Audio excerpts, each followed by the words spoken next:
Estimados alumnos, buenas noches. Vamos a empezar nuestra quinta sesión desarrollando el quinto pleno casatorio civil. Tengo unos problemas con la cámara. Vamos a ir desarrollando las clases con las diapositivas y la voz. Si ya luego corrijo lo de la cámara, ya nos podemos ver, ¿ya?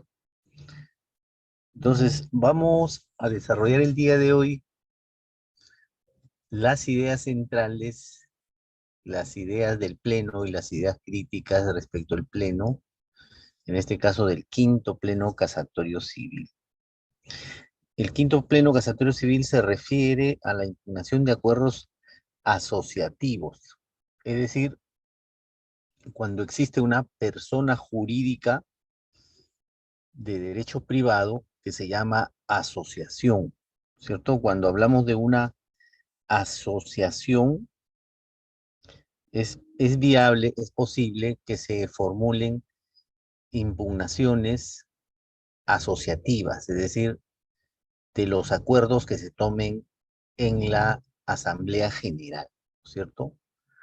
Fundamentalmente en la Asamblea General, porque pueden haber otros órganos internos de las asociaciones que también emiten pronunciamientos y que podrían ser cuestionados por esta vía, ¿no? Entonces, el primer tema es este. Nos vamos a referir a los acuerdos, perdón, a la impugnación de acuerdos asociativos, entendiendo que una asociación es una persona jurídica de derecho privado y además la asociación, no olviden, está regulada de forma expresa en el Código Civil. Luego vamos a ver un cuadrito en el que más o menos se ha dibujado, se ha establecido el panorama general respecto de los elementos asociativos que podemos encontrar en nuestro ordenamiento, ¿no? Dentro de ellos vamos a encontrar las personas jurídicas de naturaleza privada, ¿sí? Una de ellas son las asociaciones, pero no es la única, ¿no? Tal como lo vamos a ver en detalle luego. Entonces, este quinto pleno casatorio, como ya sabemos, se refiere a esta casación, 3189/2002, y se demanda, en este caso, el antecedente del proceso es que se demandó nulidad de acto jurídico, fundamentalmente de dos actas, ¿sí? Acta del 10 de diciembre, del 10 de octubre del 2004 y acta del 2 de octubre del 2005. Esta pretensión estuvo sustentada en causales de nulidad del acto jurídico. Esto es importante decirlo, ¿no?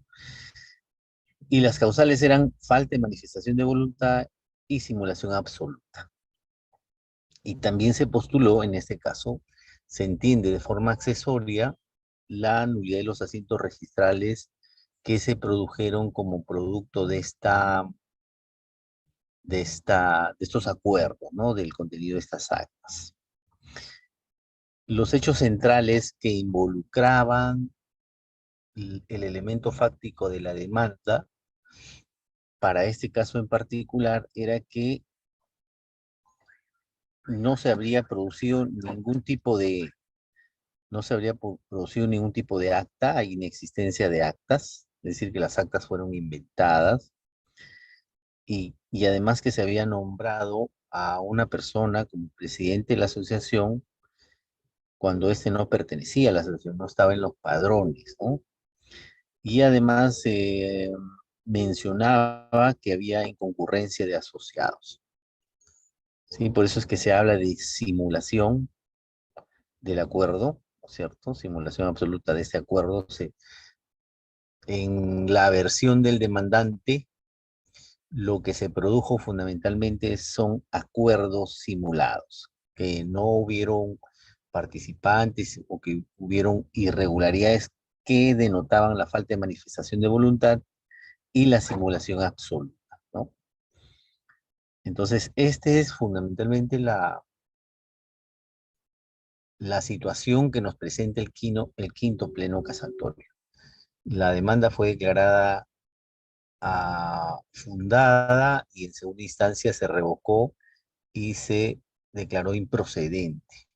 En primera instancia se declaró fundada porque se apreció la existencia de las causales de nulidad alegadas y se declararon nulos los acuerdos.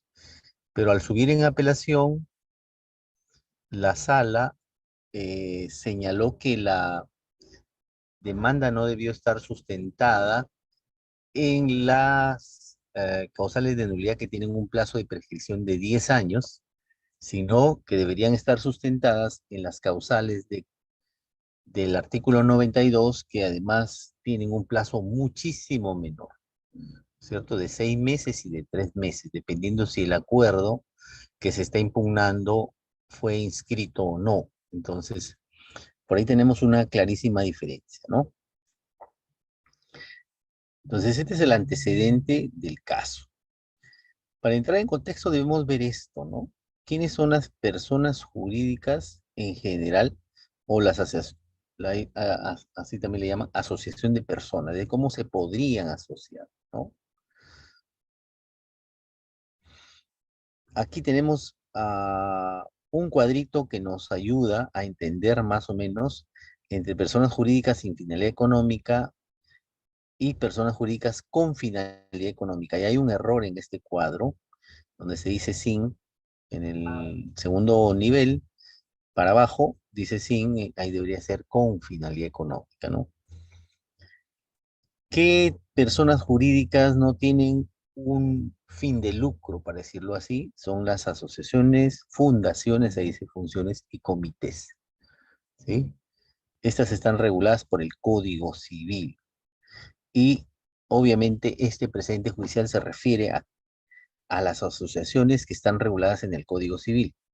Y para establecer cuál es el mecanismo o cuál es la tutela que se debe utilizar o el mecanismo de tutela que se debe utilizar para cuestionar acuerdos asociativos, se dice que es el que está previsto en el artículo 92 y las causales establecidas en el 92 y no las causales establecidas en el Código Civil, libro segundo, que serían el artículo 219 y 221 del Código Civil, más el título preliminar, artículo quinto del mismo código, ¿no?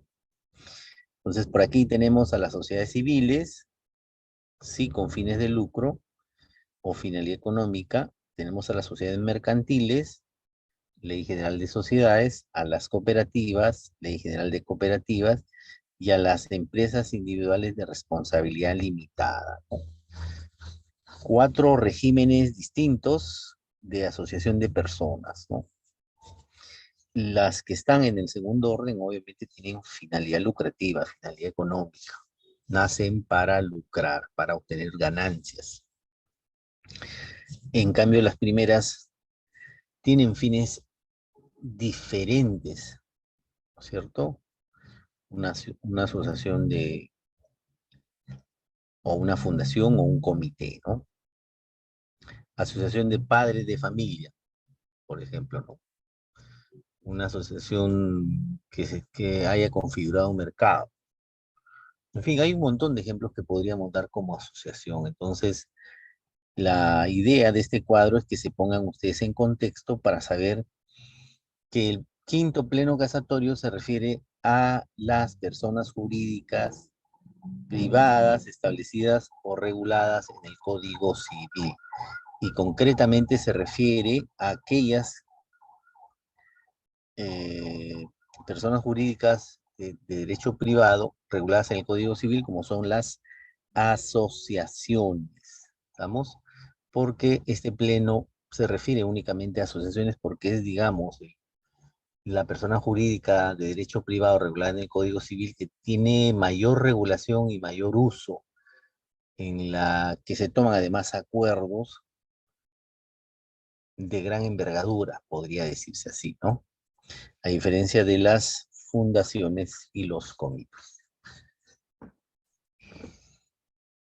Entonces, este cuadrito nos ayuda a ponernos en contexto. ¿Dónde nos ubicamos? ¿Qué impugnación de acuerdo es? ¿Es una impugnación de una sociedad anónima, cerrada, abierta, de una sociedad colectiva o comandita? No.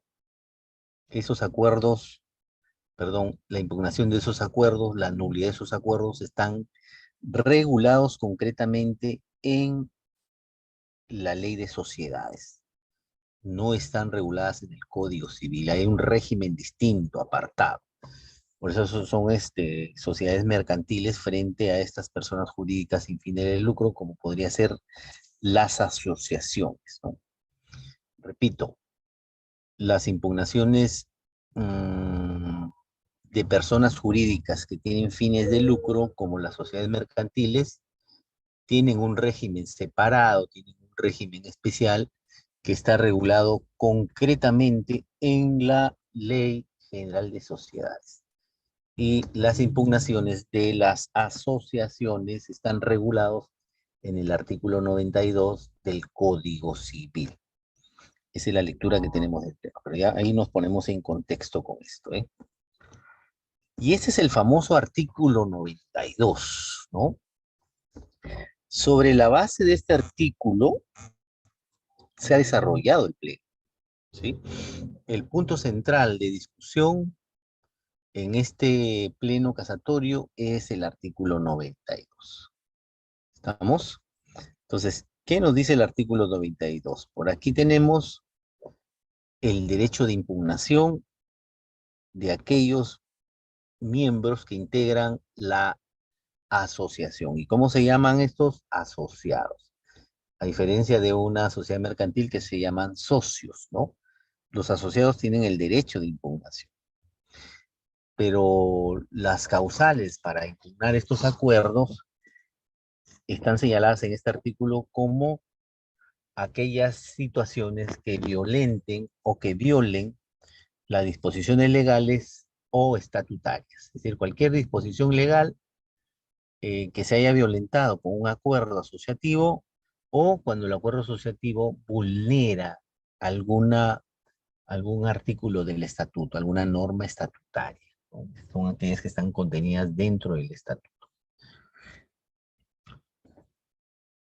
Y también en el segundo párrafo están los plazos de caducidad, 60 días y 30 días en el tercer párrafo, dependiendo si es un acuerdo inscribible o un acuerdo no inscribible, ¿no?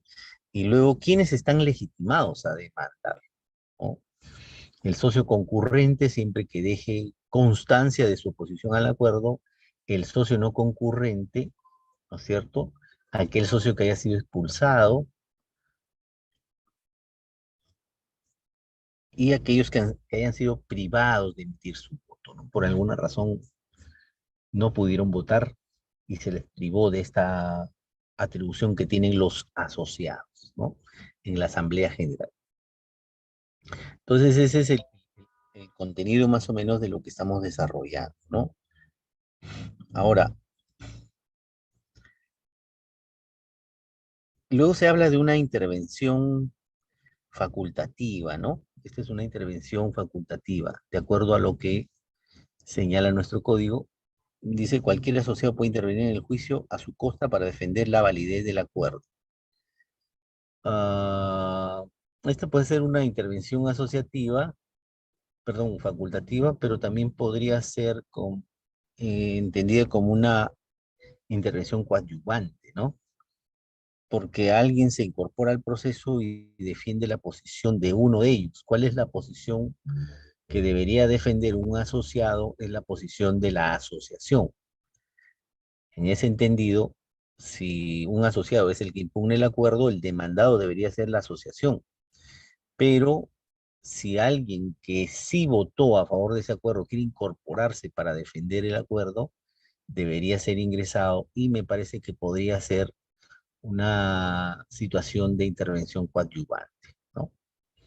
En fin, ahí probablemente haya discusión o dudas, pero creo que la figura que más se asemeja a una situación de esta naturaleza es la intervención coadyuvante, porque no, este asociado que votó por la validez no necesitaba ser demandado, ¿sí? Pudo ser demandante o demandado, no. Por ahí un poco que se cae el facultativo, pero sí tendría legitimidad para participar porque es asociado simple y llanamente para defender el acuerdo. ¿Estamos? en la parte activa deberían estar también solo los asociados que cuestionan la validez del acuerdo asociativo, ¿no? Por eso se decía el asociado que estuvo presente, el asociado que no estuvo presente, el asociado que fue impedido de votar o el asociado respecto del cual se haya dispuesto su expulsión de la asociación, ¿no? Esas son los elementos de legitimidad en este proceso, ¿no? Por un lado, el asociado que impugne el acuerdo y por otro lado, la asociación que va a defender el acuerdo. Se entiende que la institución, en este caso la asociación, cuando toma un acuerdo y este es cuestionado en sede judicial, debería defenderlo la asociación, ¿cierto? Pero la asociación puede tener un aliado, puede tener un conjunto de aliados, porque los socios que votaron a favor de ese acuerdo pueden defender la posición de la asociación incorporándose al proceso como terceros coadyuvantes, ¿no? Y hay una precisión acá respecto de la vía procedimental, ¿no? Y respecto de la competencia del juez. Estos, estas impugnaciones asociativas se llevan ante un juez civil, a diferencia de los acuerdos de una sociedad mercantil, la impugnación de acuerdos o la nulidad de acuerdos dentro de una sociedad mercantil se formulan ante el juez comercial y la impugnación de acuerdos asociativos se formulan frente a un juez civil, ¿no es cierto? Claro que el juez comercial también es un juez civil, pero tiene una subespecialidad. Y además hay normas reglamentarias que han establecido competencias exclusivas para la especialidad comercial. Por ejemplo, en Lima, en provincia no hay juzgados comerciales y entonces ahí se confunde la competencia, ¿no? El juez civil conoce impugnación de acuerdos asociativos y conoce impugnación de acuerdos de sociedades mercantiles, ¿sí? Pero en Lima sí está marcada la diferencia porque hay 16 o algo más juzgados comerciales que tienen una subespecialidad. Pero en fin,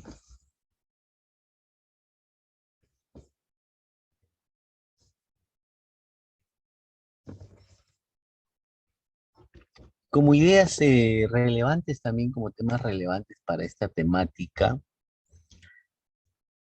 tenemos que se discutió en este pleno si para cuestionar los acuerdos impugnativos se debería pedir la nulidad del acuerdo en base a las causales del 219 o del 221.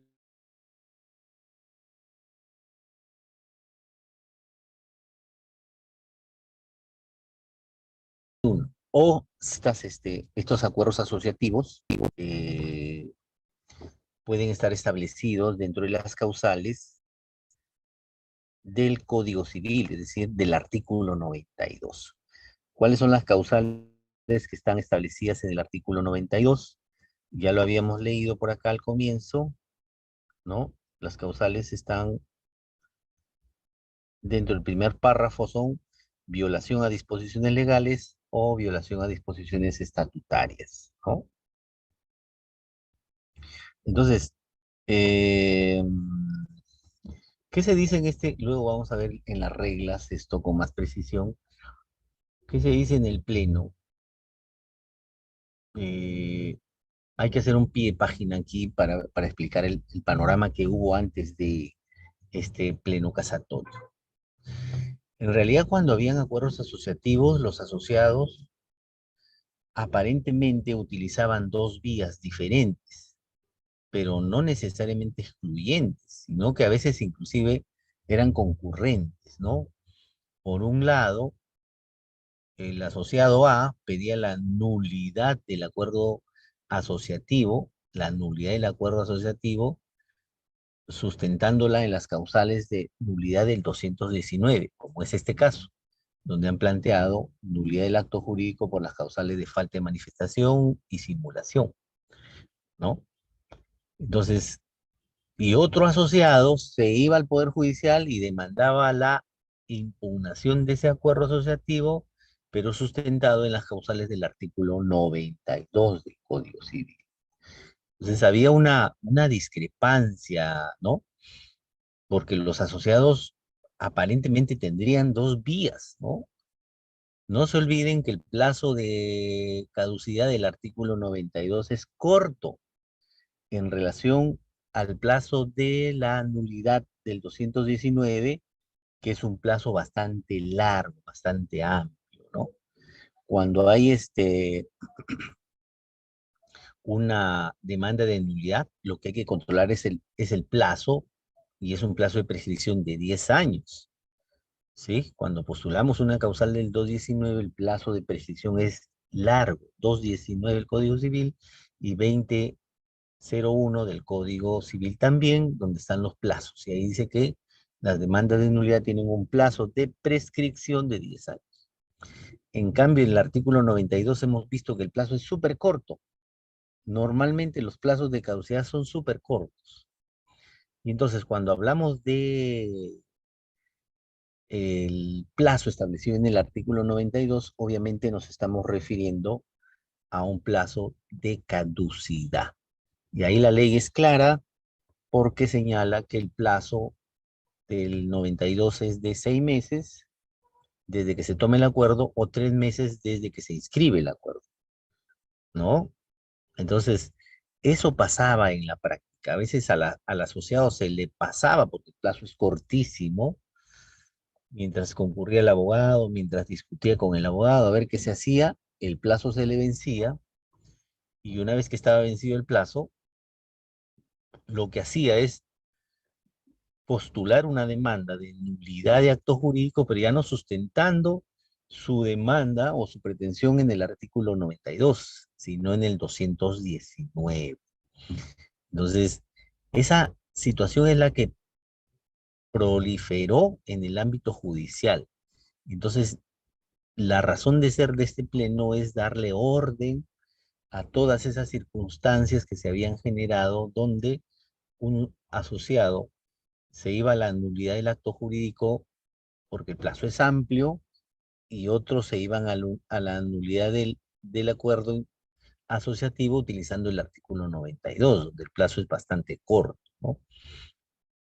Inclusive, el argumento de defensa de la parte demandada, en este caso que generó el pleno, era ese: oiga, este señor ha postulado su demanda fuera del plazo del 92, está aplicando reglas que no son las correctas para resolver el caso. Las reglas correctas son las del 92, ahí hay plazos de caducidad, competencia y todo lo demás.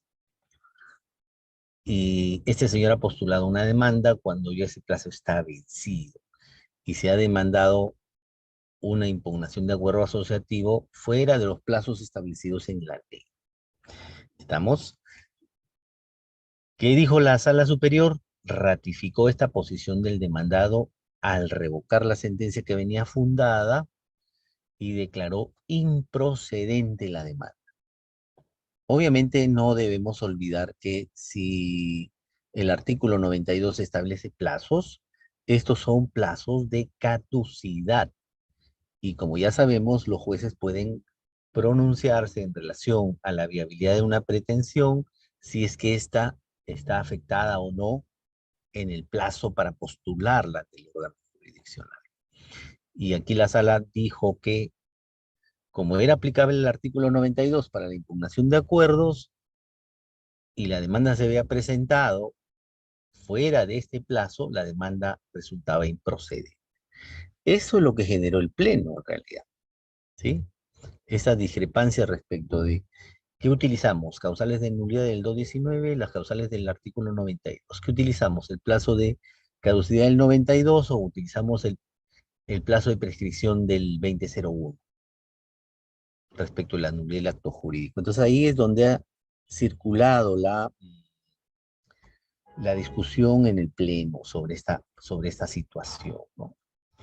Ahora, los que han escrito sobre este particular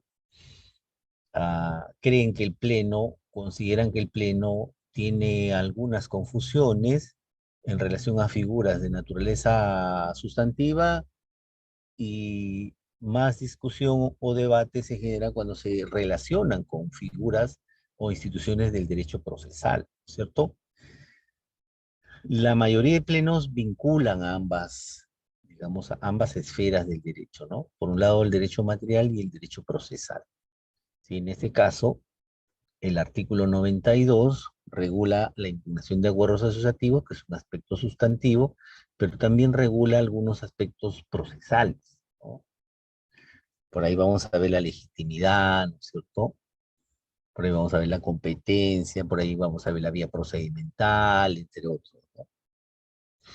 El otro punto es que para arribar a las reglas establecidas en este pleno casatorio, la Corte Suprema, en el precedente judicial, pleno casatorio 5 o quinto, hace un análisis respecto de la ineficacia, ¿no? Y señala estas categorías que ya conocemos nosotros. La diferencia entre ineficacia estructural y la diferencia con la famosa ineficacia funcional, ¿cierto? Todos sabemos ya que la ineficacia estructural está referida a aquellos defectos de origen o ab initio que tiene el acto jurídico que no le permiten desenvolver, desarrollar o producir efectos jurídicos. Y dentro de esta categoría, según la doctrina en general, por ahí hay discrepancias también sobre este particular, es que las categorías que integran la ineficacia estructural son la nulidad y la anulabilidad, ¿cierto? Algunos discrepan que la anulabilidad sea un supuesto de ineficacia estructural, por eso que dicen que esta dicotomía entre funcional y estructural, digamos, es errada, equivocada, pero bueno. Entonces, ¿qué se dice sobre la ineficacia estructural? Que es aquella que produce como remedio la nulidad del acto jurídico o la anulabilidad del acto jurídico. Independientemente de los cuestionamientos que tenga esta categoría, hay que explicarla, ¿no es cierto? La ineficacia estructural se refiere a situaciones generadas tanto en los presupuestos, en los elementos y en los requisitos que impiden que el acto o negocio jurídico desarrolle o desenvuelva los efectos jurídicos que le son normales, ¿sí? Por eso es que la ineficacia estructural está más focalizada, en mi opinión, en la figura de la nulidad, porque no se olviden que la anulabilidad implica la existencia de un acto que tiene defectos en su nacimiento, pero que produce consecuencias y efectos jurídicos hasta que no sea declarado judicialmente nulo con una sentencia firme. Entonces ahí es donde está la discrepancia de la doctrina en ese sentido, ¿no? Pero bueno, se habla de la ineficacia estructural y luego se habla de la ineficacia funcional. Si la ineficacia estructural implica la existencia de invalidez, es decir, de supuestos de nulidad o de anulabilidad, la ineficacia funcional se refiere a la pérdida o ausencia de efectos jurídicos por alguna situación que se hubiera producido al inicio con posterioridad a la celebración del acto. Estos efectos funcionales del negocio son los que le dan este nombre a esta categoría, ineficacia funcional. Entonces, cuando hablamos de ineficacia funcional, por ejemplo, hablamos de un acto jurídico válido. Es decir, si en la ineficacia estructural hablamos de la invalidez, en este caso, de la ineficacia funcional, estamos hablando de la validez, de la invalidez y validez del negocio jurídico, ¿no es cierto?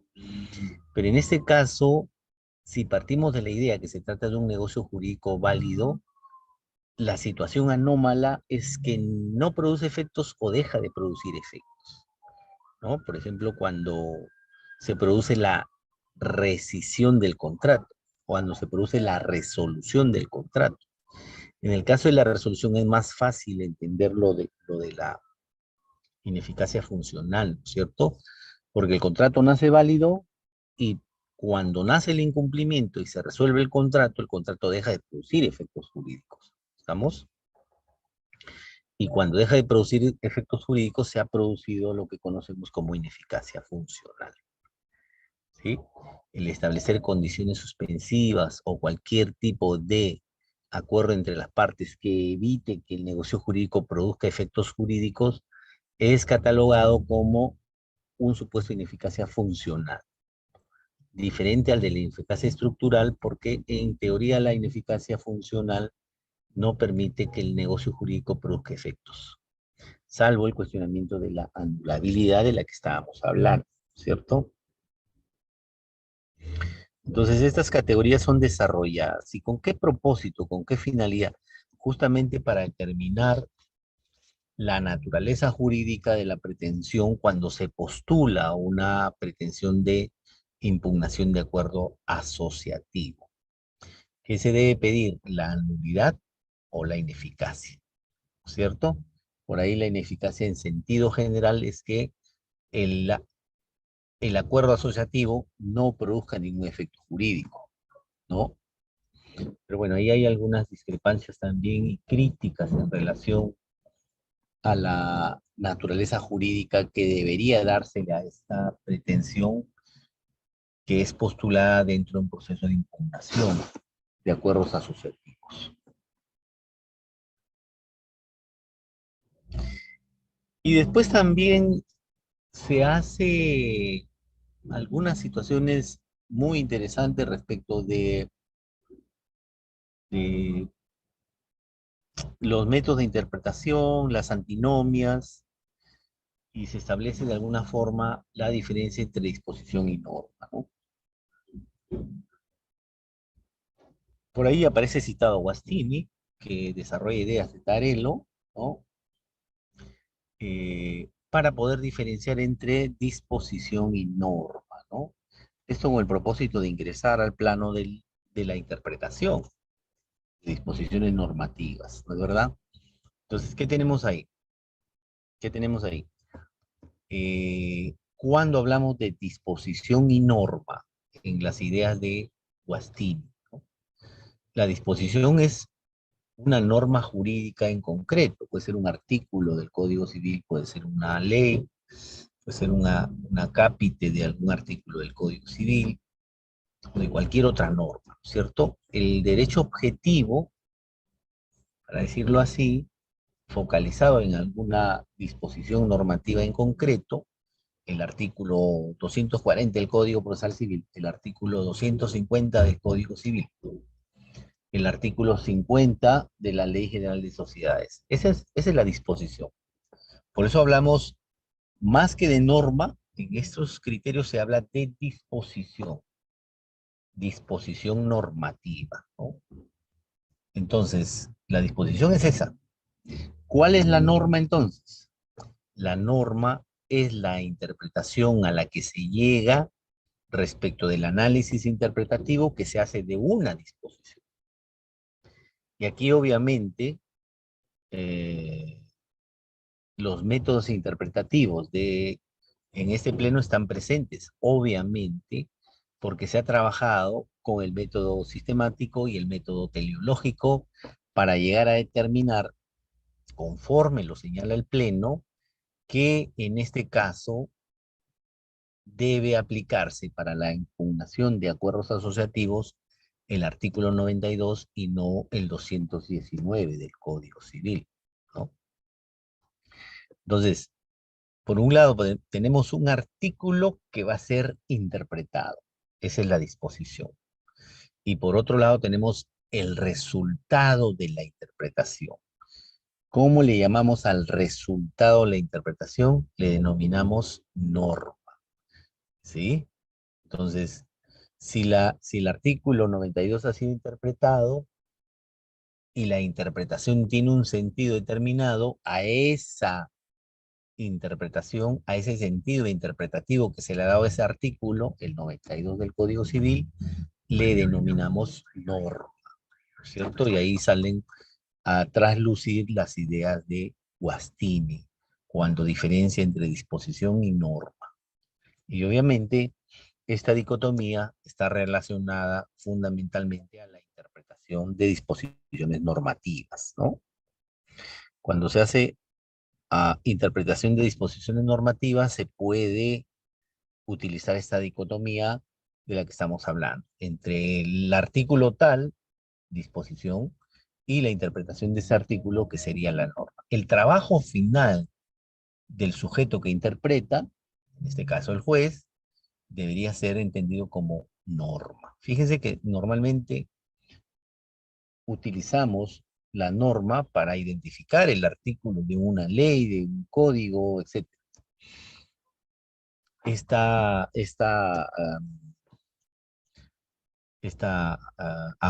aporte de Guastini nos ayuda a entender en el contexto de la interpretación que norma no es el dispositivo, sino norma es el resultado del trabajo interpretativo. ¿Estamos? Y decía que en este caso se hace un análisis de los métodos interpretativos y se ha utilizado la interpretación sistemática por ubicación y se ha utilizado la interpretación teleológica, es decir, por un lado, que el análisis de las normas no debe hacerse de forma aislada. El análisis de las normas, de las disposiciones no debe hacerse de forma individual, ¿sí?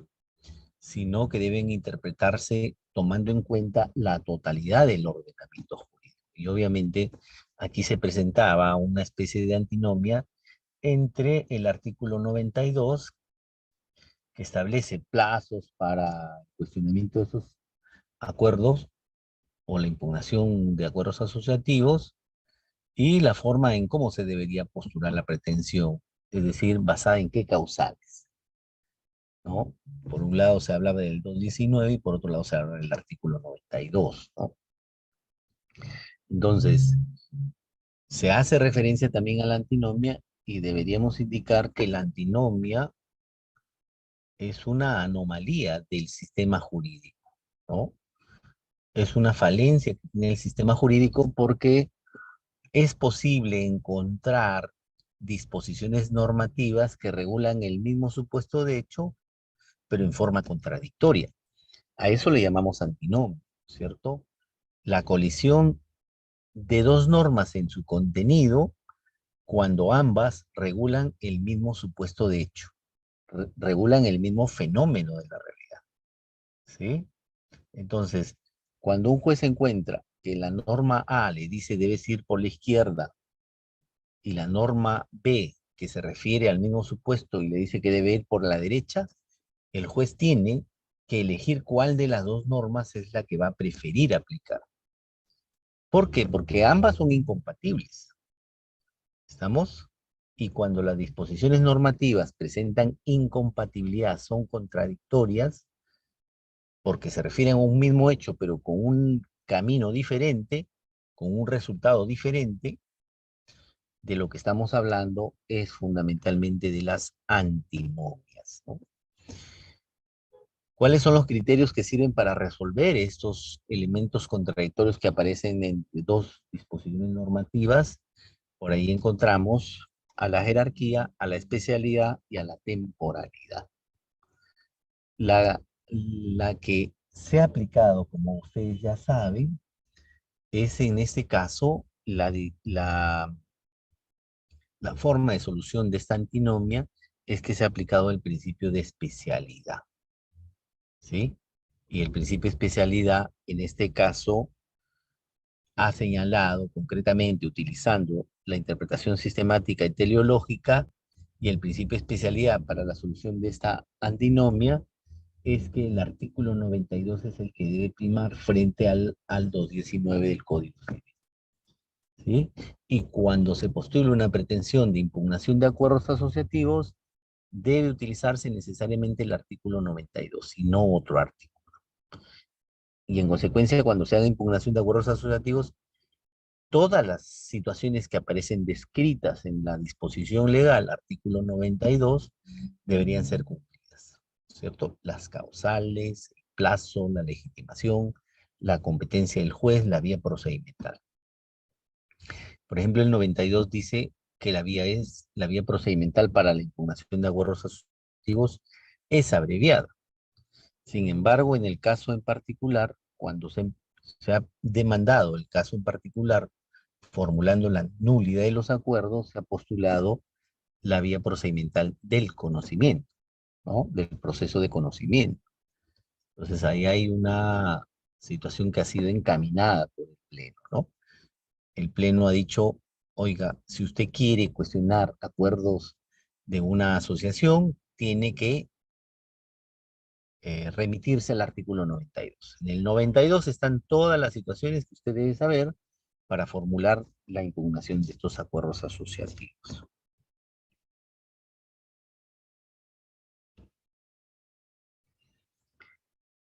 Entonces, aquí hay varios temas de discusión, ¿no es cierto? Se discute la naturaleza de la impugnación, ya dijimos, cómo se debería postular, qué debería contener una pretensión de impugnación de acuerdos asociativos.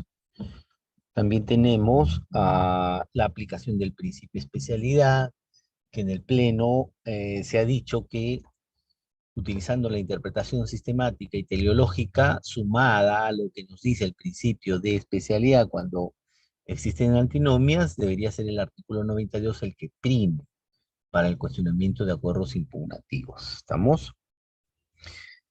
Ahora, por ahí también sale a la luz un tema en debate o discusión si es que estas pretensiones podrían ser sometidas al arbitraje. Las, la impugnación de acuerdos de personas jurídicas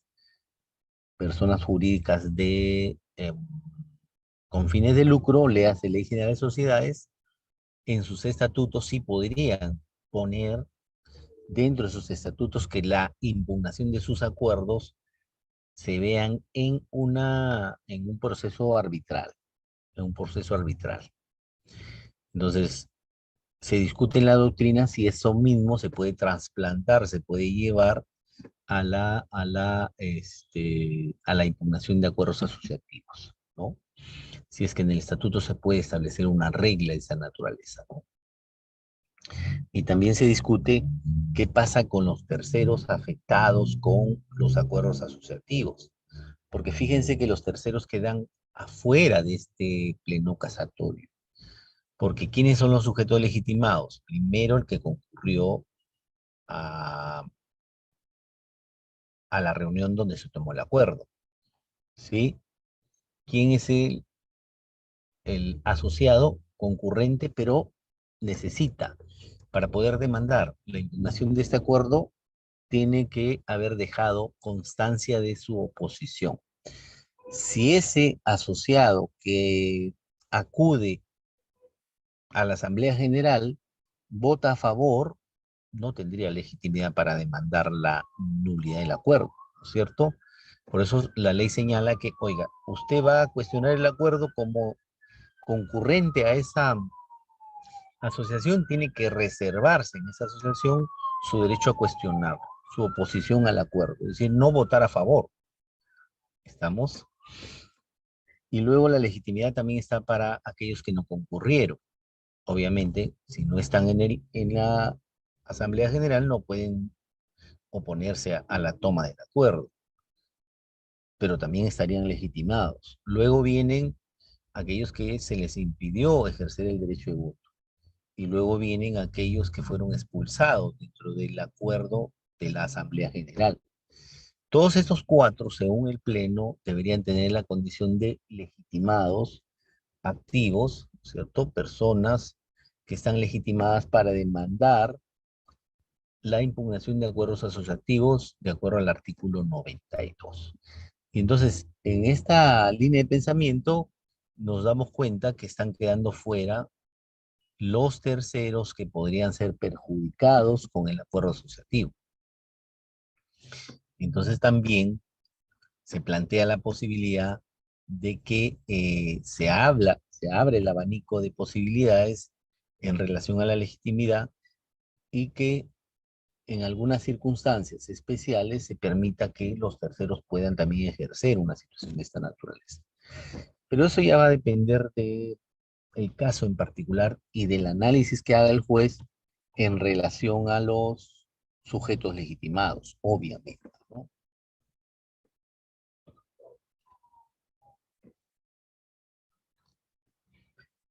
Bien.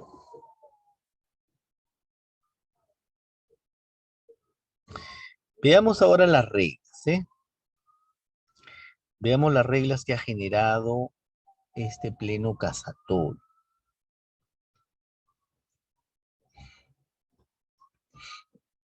Esta es la primera regla, la que ustedes están viendo en pantalla. Dice la impugnación de todo acuerdo emitido por una asociación civil, jurídica no lucrativa, asociación civil. Ojo, ya habíamos dicho que este pleno está pensado para las asociaciones, ¿no? Se fundamenta de manera obligatoria e insoslayable en el artículo 92, ¿cierto? Del Código Civil. ¿Y qué ha utilizado en este caso? Ya lo explicamos. De manera previa, que ha utilizado el pleno casatorio para llegar a esta conclusión de que las impugnaciones de los acuerdos de las asociaciones debe hacerse con el 92, ha utilizado el método sistemático, el método teleológico y observar el principio de especialidad de la norma. Claro, de la disposición normativa debería ser ahí, ¿no? Porque ya dijimos que norma, en la visión de Tarelo, se refiere a la interpretación de este conjunto de disposiciones, ¿no? Entonces, esa es la primera regla, ¿no?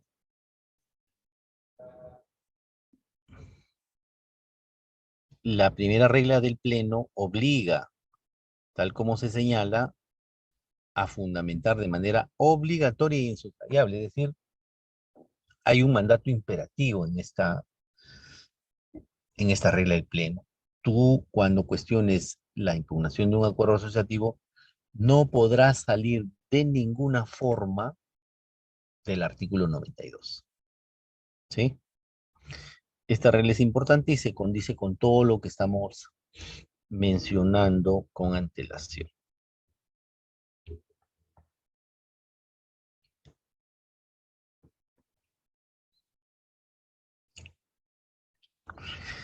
Eso también ya lo dijimos, ¿no es cierto? Está en el 92, creo que aparece claro, pero se genera esta regla para evitar que eh, jueces diferentes a un juez civil asuman competencias sobre acuerdos, sobre impugnación de acuerdos asociativos, o que se utilice una vía procedimental diferente a la que señala la ley, ¿no?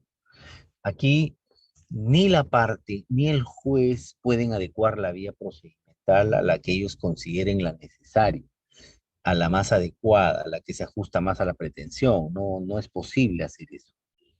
Aquí ah, el mandato imperativo de esta regla, que es vinculante para todos los jueces, es que si alguien postula una pretensión de impugnación de acuerdos, esta debería tramitarse en la vía del proceso abreviado, ¿sí? En la vía abreviada, dice el código, ¿no? Entonces, la vía procedimental natural para situaciones de esta naturaleza es la vía abreviada. Y el juez competente es el juez civil. Y decía que esto va a evitar confusiones, ¿no? Porque si la parte interesada formula la nulidad del acuerdo asociativo, lo tendría que llevar al proceso de conocimiento, como ocurrió en este caso, ¿no? Entonces, para evitar situaciones de esa naturaleza, es mejor establecer una regla, aunque ya aparecía con claridad en el artículo 92, pero en la lectura del Pleno se establecen reglas que deberían ser cumplidas de manera obligatoria por los jueces y ergo por los litigantes cuando quieran hacer impugnación. Este Pleno de alguna manera le brinda al juez herramientas concretas para que tenga estas herramientas a la mano en el momento en que se quiera o se deba calificar una demanda de impugnación de acuerdos asociativos, ¿no?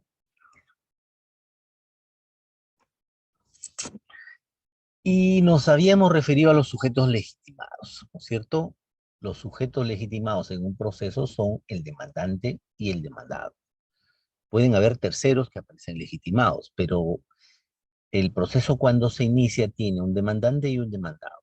El demandante tiene legitimidad para obrar activa y el demandado tiene legitimidad para obrar pasiva. En este caso, el precedente judicial, el quinto pleno casatorio, ha establecido que los sujetos que deben aparecer como demandantes y como demandados son los que están en esta regla, ¿no? ¿Quién es el llamado por ley para cuestionar acuerdos asociativos? El asociado, ¿sí? Y además, la condición de asociado se debe mantener hasta la conclusión del proceso.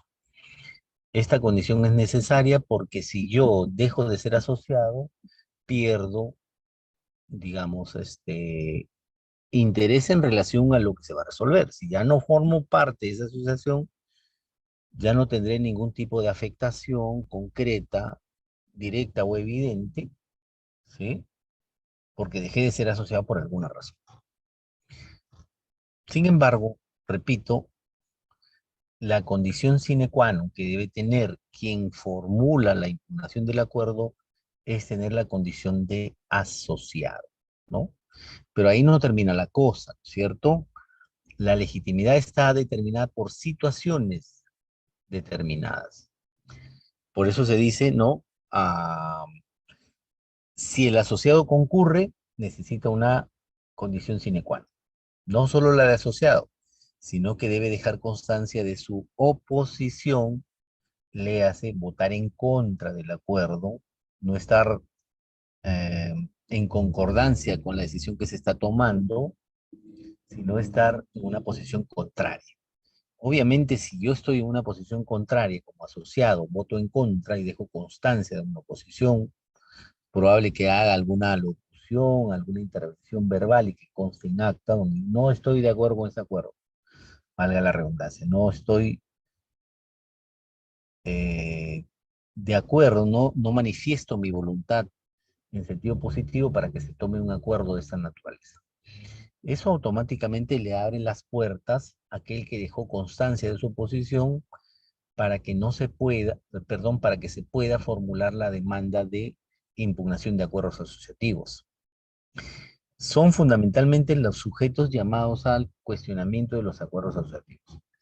Asociados concurrentes que dejaron oposición, perdón, sentada su posición, o le hace mejor su oposición al acuerdo, ¿no? Luego tenemos a los asociados no participantes, es decir, que aquellos que no concurrieron a la Asamblea General por algún motivo. Pero como no fueron a la Asamblea, no pudieron dejar constancia de su oposición. Sin embargo, eso no significa que no estén habilitados para demandar. Lo pueden hacer. Tendrían legitimidad para obrar activa sin ningún inconveniente, ¿no?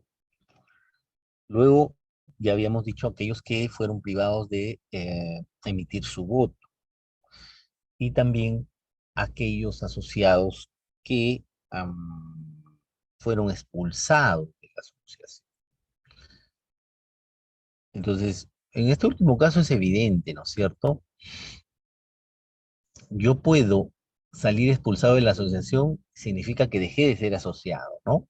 Y habíamos dicho por ahí, oye, la condición de asociado se debe mantener hasta el fin del proceso. Si tú por alguna razón lo pierdes, ya no tendrías legitimidad para obrar. Pero ¿qué pasa? Que en este supuesto, más bien, el acuerdo societario me priva de la condición de asociado.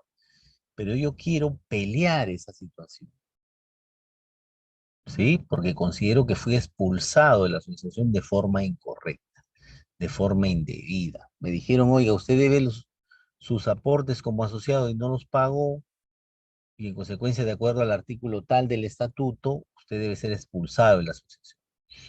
O usted ejerce actividades que son contrarias a la actividad de la asociación, o usted tiene alguna circunstancia negativa que se ha producido y que esto produce efectos negativos en la asociación.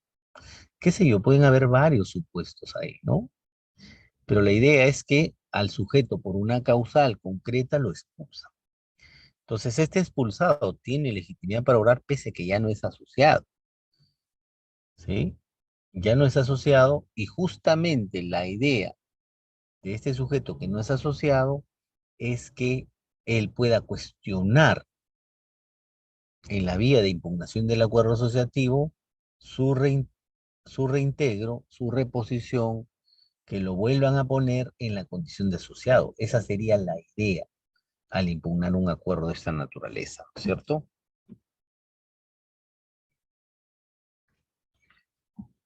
A ver, a ver, a ver.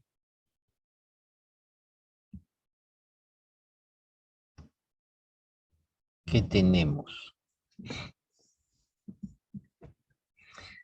Esto es lo que estábamos señalando, ¿cierto?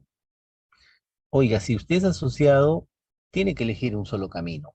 No tiene alternativas, es decir, no tengo la alternativa A y la alternativa B. Usted solo tiene una opción, ¿sí? Si usted es asociado y quiere cuestionar un acuerdo, quiere impugnar un acuerdo y cumple con la legitimación que le exige el artículo 92, lo que tiene que hacer es cuestionar los acuerdos asociativos, pero utilizando el plazo del artículo 92.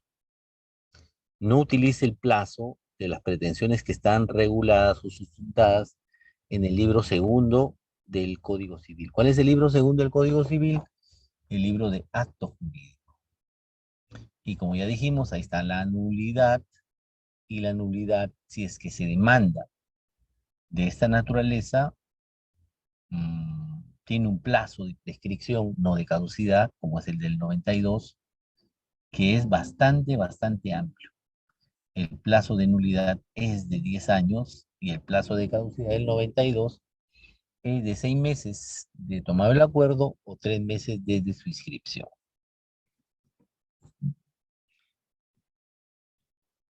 Entonces, la idea en este caso es que este pleno jurisdiccional señala que solo y únicamente, miren la precisión, se pueden impugnar los acuerdos en base al artículo 92. ¿Y qué regula el 92? Según lo que se señala, la impugnación de acuerdos de asociación, ¿sí? Entonces, está focalizado concretamente en esta regla que lanza el Pleno, descartando cualquier situación que tenga que ver con pretensiones derivadas del artículo segundo del libro segundo del Código Civil, ¿sí? Pero acá dice, se cuestionan los acuerdos sustantivos sustentados en el libro u otras normas fuera del plazo previsto en el artículo 92. Y no se pueden interponer indistintamente, dice, pretensiones con nulidad cuando debiste haber ido a la impugnación de acuerdo a lo que señala el artículo 92 del Código Civil.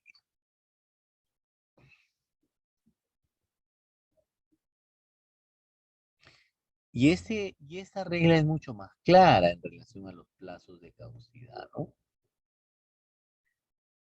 ¿Por qué se precisa en esta regla lo que ya dice el artículo 92?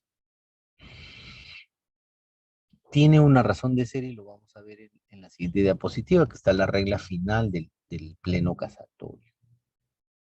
¿Qué se dice en este caso?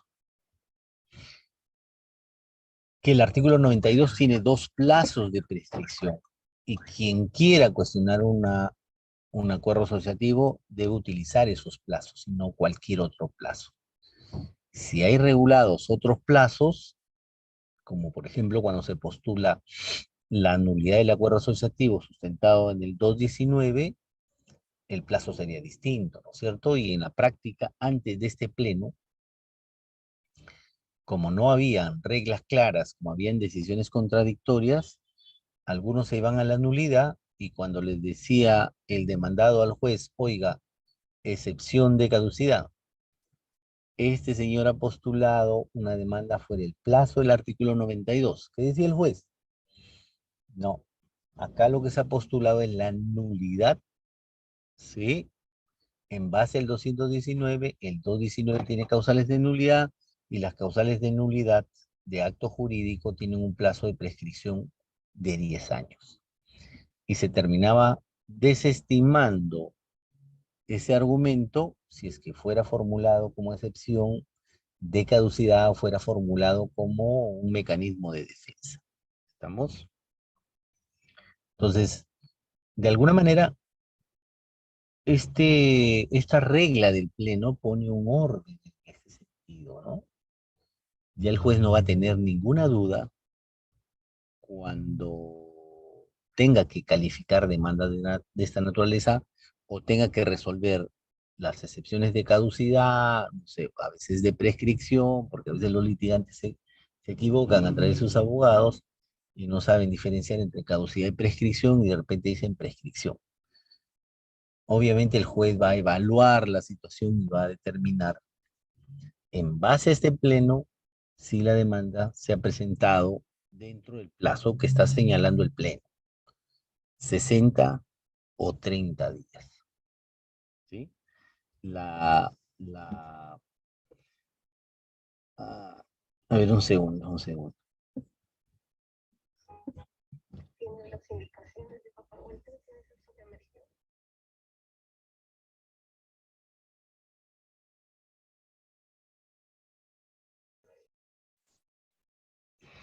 Ya, entonces, veamos.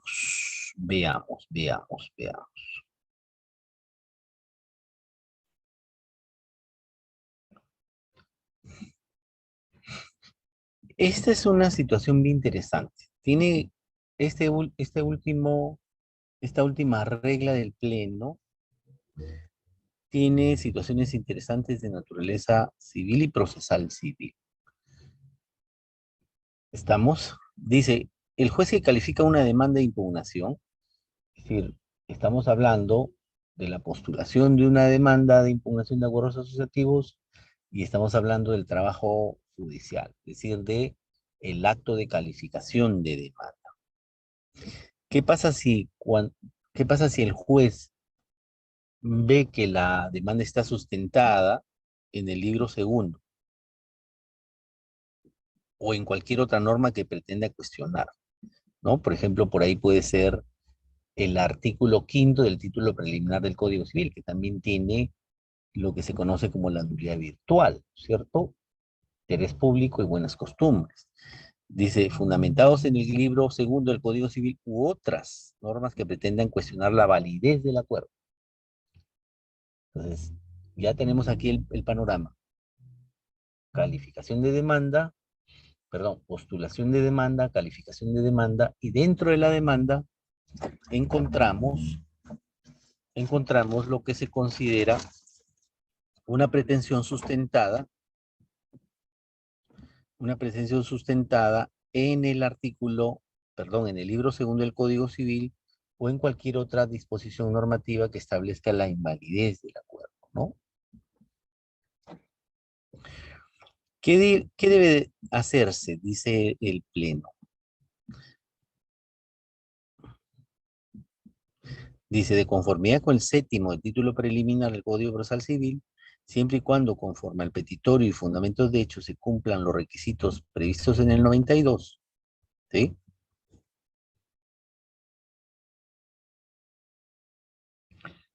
Dice, puede adecuar esta demanda, ¿no? Esta es una atribución que le da el Pleno, ¿no es cierto? Habíamos hablado de adecuación de la vía procedimental y dijimos, oiga, en el 92 no se puede adecuar la vía procedimental porque ya está señalada en la ley y está determinada por el Pleno. Pero cuando hay un petitorio sustentado en el libro segundo y el artículo quinto del título preliminar y se pide la nulidad del acto jurídico, ¿qué debería hacer el juez? Una especie de suplencia de queja deficiente, es decir, una actividad oficiosa que lleva al juez a adecuar la demanda a lo que señala el artículo 92. ¿Y qué dice el 92? Oiga, usted utilice las causales del 92, los plazos de caducidad del 92. Entonces, si al juez le llega una demanda así, debería declararla inadmisible, entiendo yo, ¿no? Porque por ahí puede decirse, oiga, debió ser calificada como improcedente, ¿no? Entonces, ¿qué pasa? Si el juez tiene la facultad de adecuar, le tendría que declarar inadmisible la demanda y decirle, oiga, presente su demanda conforme a las exigencias del artículo 92 y del quinto pleno casatorio. Si yo fuera el juez diría más o menos eso, ¿no? Porque dice acá, puede adecuar esta y da la base legal que es el artículo séptimo del título preliminar, ¿no? ¿Y en qué consistiría la adecuación?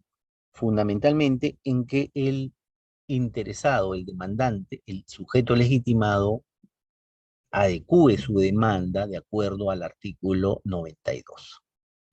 Es decir, que postule una pretensión de impugnación de acuerdos asociativos con los presupuestos contenidos en el artículo 92. ¿Sí? Te equivocaste, porque ya el Pleno dice que no debe sustentarla en el artículo, en el libro segundo del Código Civil, donde está la nulidad y la anulabilidad, ni en cualquier otro artículo que pida la invalidez. Le hace artículo quinto del título preliminar. Tienes que irte al 92. Entonces, ¿qué se suele hacer en estos casos? Es que se declare inadmisible la demanda y se señale en concreto que se adecue la demanda y luego el juez decidirá si la admite o no la admite. Si es que cumple con las exigencias que le hizo el juez en virtud al quinto pleno casatorio. Pero ¿qué pasa también? El juez ya no podrá adecuar la demanda si lo que se postula es la impugnación del acuerdo, aunque esté sustentada en estas disposiciones normativas equivocadas, erradas, según el Pleno, pero cuando el juez verifica que la pretensión tiene un plazo de caducidad vencido, ya no debería recurrir a la adecuación, ya debería recurrir a la improcedencia. ¿Sí? ¿Y cuál es la causal de improcedencia? La falta de interés para obrar. ¿Por qué la falta de interés para obrar?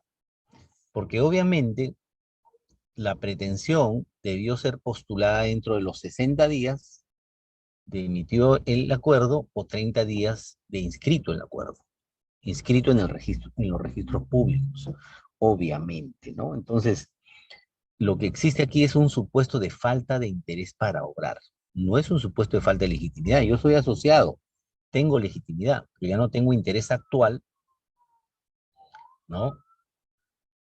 En cuestionar el acuerdo asociativo porque ya se me venció el plazo. Entonces, en esos casos, ¿qué debe hacer según lo que señala el pleno casatorio? Es que se debe declarar improcedente la demanda por falta de interés para obrar. El interés para obrar aquí está focalizado en la falta de interés que se tenga para postular una demanda. Cuando hablamos de plazos de caducidad, plazos de prescripción, agotamiento de la vía administrativa, el proceso ha terminado con cosa juzgada, el proceso ha terminado con conciliación, etcétera, y si se intenta una pretensión de esa naturaleza, lo que viene es un supuesto de falta de interés para obrar. Yo ya no puedo exigirle al órgano jurisdiccional que me conceda tutela judicial o tutela jurídica a mi conflicto, porque el plazo que tenía yo para exigirle tutela judicial al Estado ya se venció. Y además ya se venció y el juez lo puede declarar de oficio. Por eso es que el 427 del Código Procesal Civil habilita al juez a declarar improcedente la demanda cuando verifica que una demanda se ha presentado fuera del plazo de caducidad. Obviamente eso no lo puede hacer con plazos de prescripción. ¿Estamos? Hay normas en el Código Civil y en el Código Procesal Civil que prohíben que la declaración oficiosa de prescripción no sea viable. En los casos en los que el plazo no es de caducidad, sino de prescripción, lo que hay que esperar es que el demandado formule la excepción de prescripción extintiva. El juez no se puede pronunciar de oficio. ¿Por qué es esto así? Porque el demandado puede renunciar a la prescripción de manera tácita si es que no formula la excepción. Se demanda una pretensión y yo veo que el plazo de prescripción ha excedido, deduzco la excepción de prescripción extintiva y la tendré que ganar si está acreditado el vencimiento del plazo. Pero si el demandado dice, mira, no, yo este señor voy a litigar con él y le voy a ganar. En consecuencia, no voy a hacer una excepción de prescripción porque sé que le voy a ganar. Esa es una renuncia al plazo de prescripción, que es viable, ¿no? Por ahí hay una diferencia sustancial entre los plazos de caducidad y de prescripción. Los plazos de caducidad son cortos, los plazos de prescripción son largos. Los plazos de caducidad son de naturaleza pública, los plazos de prescripción son de naturaleza privada, ¿cierto? El plazo de caducidad puede ser declarado de oficio, el plazo de prescripción no puede ser declarado de oficio, entre otras diferencias que podríamos encontrar por ahí, ¿no? Entonces, si hay un supuesto donde el plazo se ha vencido, el juez declarará improcedente la demanda y no hay lugar a subsanación. Esto es lo que dice el Pleno, ¿sí? Es lo lógico, ¿no? Si el juez declara improcedente la demanda, ya no hay, no existe la posibilidad de entablar una relación jurídica procesal.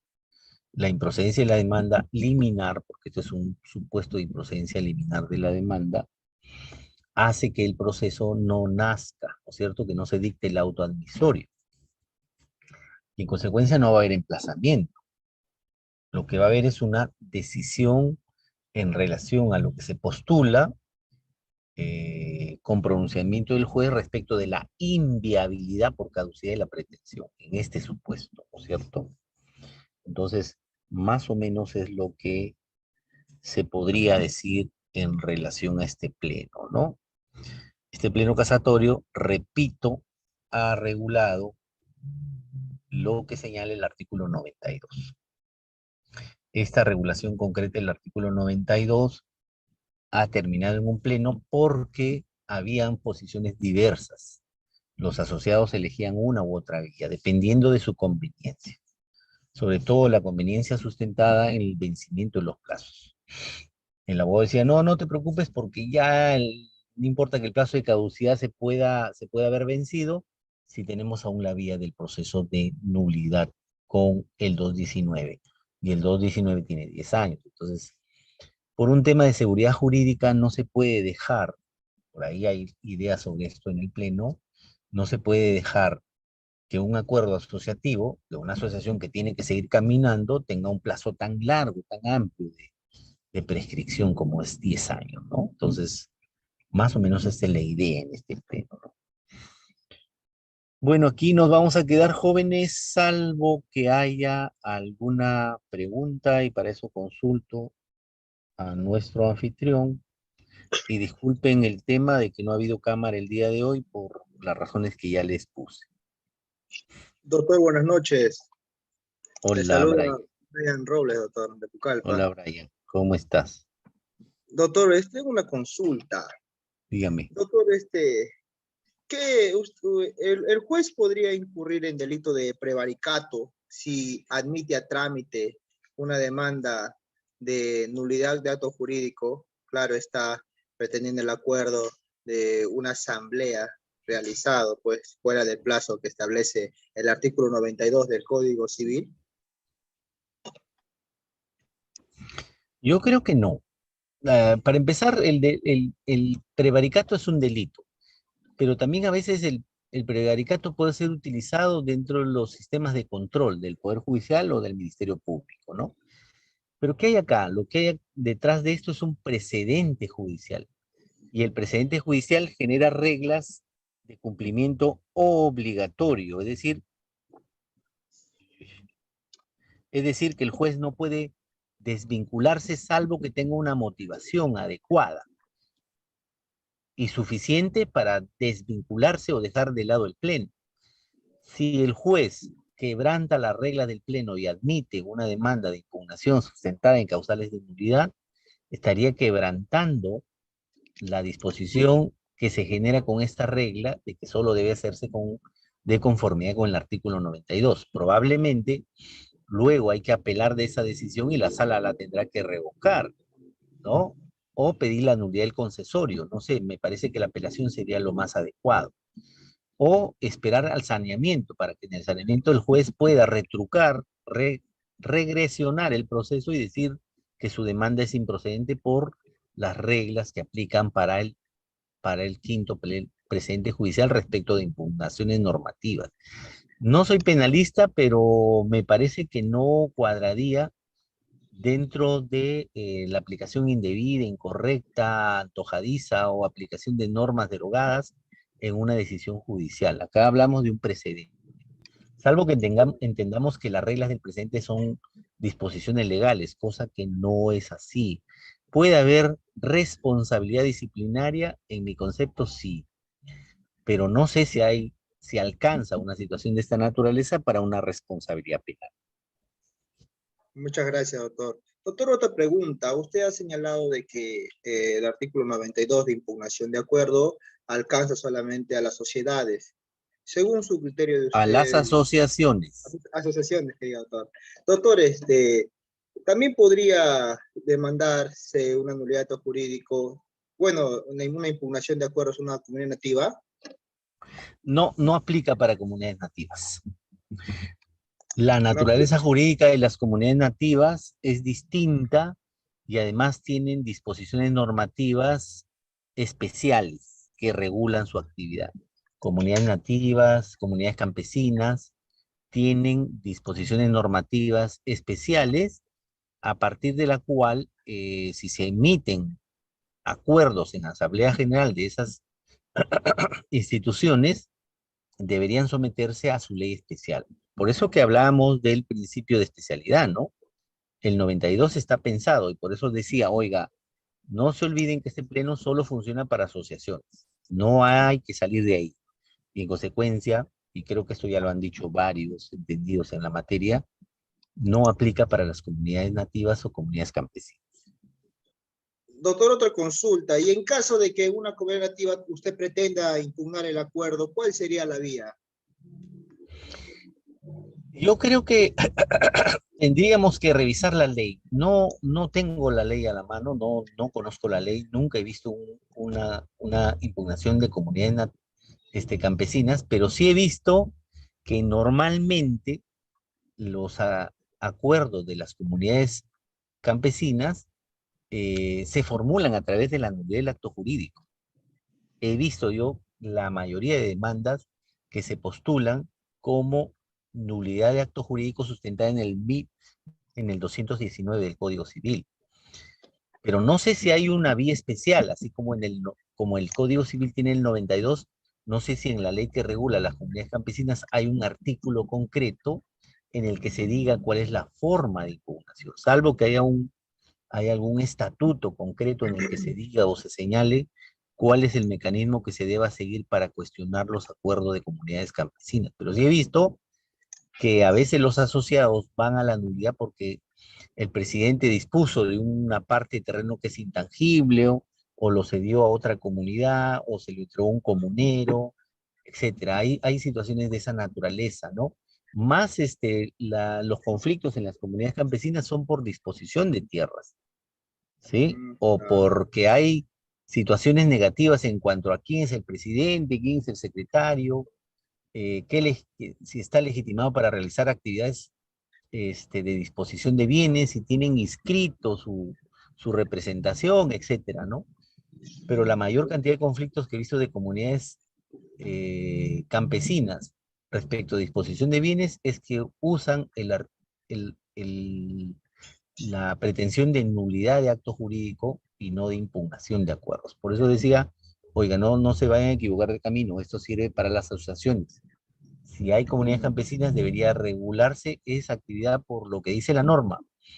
Pero lo que les digo es que en la práctica he visto más nulidades de acto jurídico que impugnaciones de acuerdos en relación a comunidades. Doctor, una última pregunta. Y en caso de que se demande la nulidad de acto jurídico, ¿el plazo sería de 60 días que establece el 92 o sería de 10 años? Ah, ¿si es una asociación?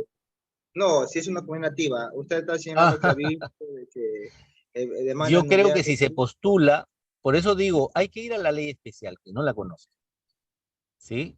Y si hay fórmulas específicas para cuestionar los acuerdos, debería someterse a esa ley especial o a ese estatuto especial.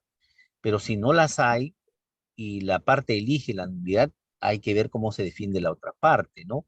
Pero si se elige la nulidad del acuerdo, obviamente, y el juez lo admite y lo tramita, se entiende que estamos frente a un plazo de prescripción y no de caducidad, ¿sí? Ah, ya, ya. Entiendo, doctor. Muchas Ujú. gracias, doctor. Muy amable. Bueno, aquí nos vamos a quedar jóvenes, ya nos veremos la próxima clase. Gracias, más bien, Brian, por las preguntas. Muchas gracias, doctor. A usted. Muchas gracias, doctores. Buenas noches. El próximo jueves a las 8 de la noche. Buenas noches con todos.